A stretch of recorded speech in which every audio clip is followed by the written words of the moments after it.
Greetings, Wasteland Wanderers and movie snobs. Today we are revving our engines and delving into the 1985, a post-apocalyptic movie, Mad Max Beyond Thunderdome. So let's get started. In Mad Max Beyond Thunderdome, Mel Gibson reprises his iconic role as Max, a lone warrior navigating a treacherous desert. He stumbles upon a bizarre oasis known as Bartertown and becomes entangled in its politics. His journey leads to the discovery of a unique tribe of children. But before we ride through the desert, let's explore some history behind Thunderdome. The film was co-directed by George Miller and George Ogilvy, continuing the dystopian saga of Mad Max. Beyond Thunderdome was a co-production between Australia and the United States, a testament to its growing global appeal. Now, how did Mad Max Beyond Thunderdome perform at the box office? And what did the critics have to say? Beyond Thunderdome was a financial success, grossing over $36 million in the United States. Critics praised its imaginative world building and, of course, Mel Gibson's performance, though some found the plot a bit lacking compared to its predecessors.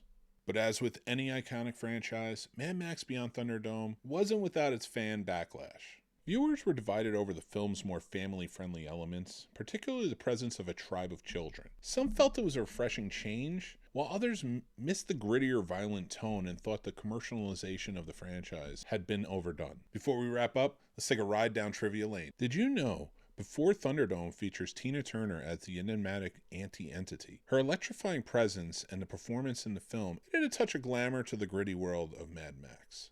And there you have it, Road Warriors. Mad Max Beyond Thunderdome, or Mad Max 3, depending on where you watch it. That's right. Mad Max Beyond Thunderdome became the American title for it because the first movie didn't do that well, and the second movie did. And the Road Warrior did not have Mad Max Transcend, but by this point, it kind of grew. So when we get to the third one, they just add the Beyond Thunderdome rather than the 3 because nobody knew about the first one in America. And that drives me crazy because there's very little Thunderdome throughout this whole thing.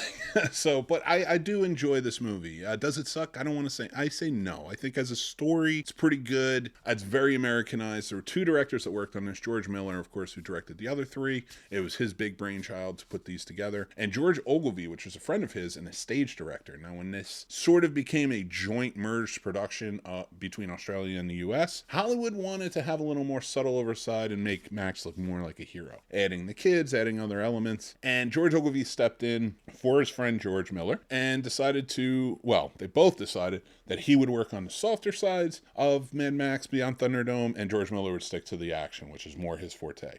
As we can see and evident in the other 3 movies, where it is thinner on story, but a lot of really good action that's going on. So that's what we got from this. Another little tidbit, but I don't think this movie sucked. I really enjoy certain elements of it. I like Tina Turner in the role. She does great as anti-entity. Mad Max does a really good job as an aged 15-year veteran kind of working in this since the Road Warrior. I really dug that element. So I would love to hear what you guys think. Did you think that this movie sucks? It's definitely weak compared to Road Warrior and Fury Road, but I do think that it stands up next to Mad Max. As much as I like Mad Max, it is really thin, and in my opinion, in a lot of ways, could be the weaker. It was a really good exploitation film for 1979, but past that, they just got better and better, and I think the Road Warrior, of course, is the best of all. Fury Road is very close, though, and I love it. And I'm excited to see Furiosa. Are you? Sound off. Let me know. But yeah, guys, talk about it in the comments. Head over to our Discord, join up there. Remember to hit like, follow, and subscribe. That really helps us go a long way. Thank you so much. I know that like just kind of sticks out there, and so does that subscribe button. Sometimes people don't want to touch it. And if you do, we really appreciate you, and we appreciate you joining up with the Snob Nation community. Thanks, guys. Remember to follow us on social media. Thank you to our sponsors. StubHub, our affiliate link is down below. Go check them out. I've been using them, so I used to go back and sit in the Pines at